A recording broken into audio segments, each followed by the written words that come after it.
Welcome back to the channel. In today's video, I am going to show you how to make sugar-free condensed milk cake with a hint of chocolate chips. Hello everyone, welcome back to my YouTube channel. To all my returning subscribers, thanks so much for coming back. And if you're here for your first time, stay tuned, you're going to love it right here.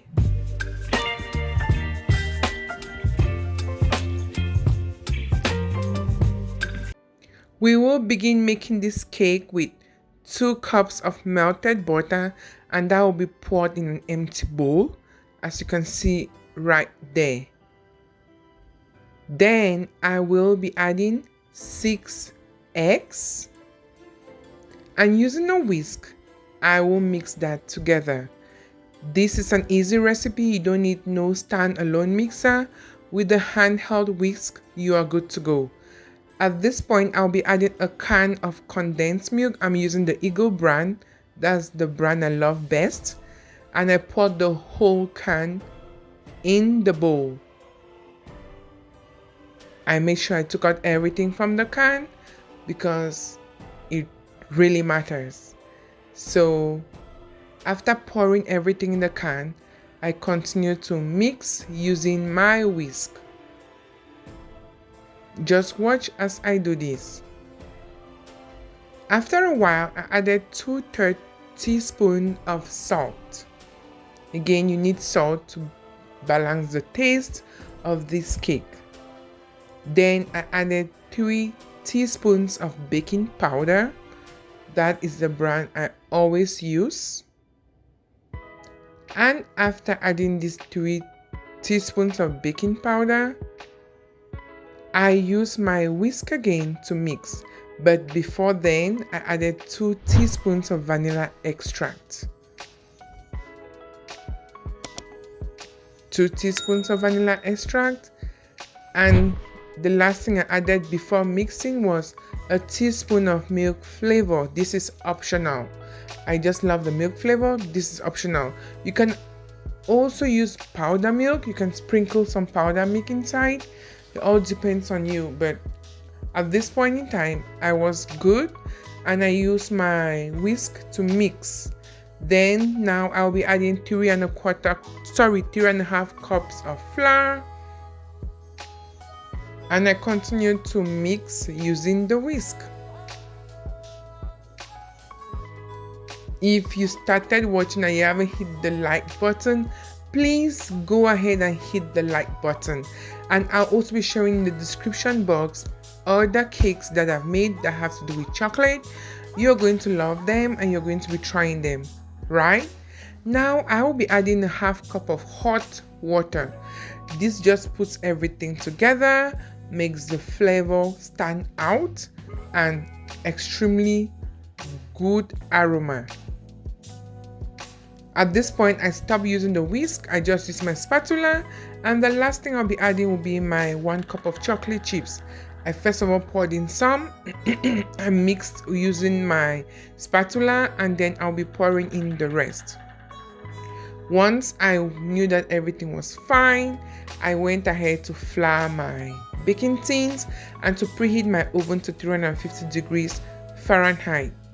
This cake was baked between I would say 45 minutes to 50 minutes, and for one of the cake pans it rose so much, so I let it stay in for up to an hour because I wanted to make sure the batter cooked well inside.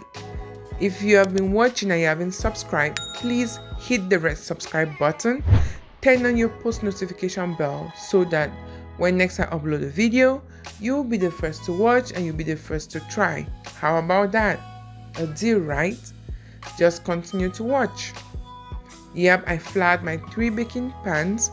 This was a 6-inch pan, a 7-inch pan, and the burnt pan is about 7 inch as well. Once I poured in everything, I just leveled it using my spatula, my small spatula.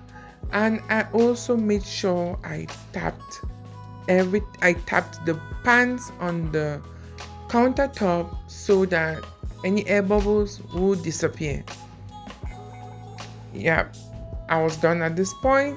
and I put this in the oven, and voila, this is what you get after baking for about 50 minutes. So I used a knife to separate the cake from the baking tin after letting it rest for about 10 to 15 minutes when I took it from the oven. So I'm just trying to make the release easier for me. I don't want it sticking in the baking pan. I just want a clean release. No broken cakes here. Nope. So just continue to watch. Quite easy. Once I knew everything was clean and released and good to go, I just turned them around. Look at the details of this cake. Don't you love it? I truly loved how it turned out, and I will be getting a knife to dig in. Yep, that is how it looks like.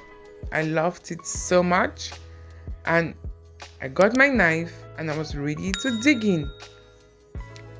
I sliced in just to make sure everything was well done. I'm pretty sure it was done and it looks good. So that is how it looks, soft and spongy. Let's do a 360 degrees turn on the cake so you see how it looks like. Look at the highlights of the chocolate chips. Makes it look so good. I will be layering this cake up, and I'll be showing you in my next video how I did layer the cake up. And also, do check the other videos. If you missed last week's video, check the link above to watch how I made this garlic nut dinner roast. And thanks so much for watching. Don't forget, life can get bitter. Eat cake to make it sweet. Until next week, bye.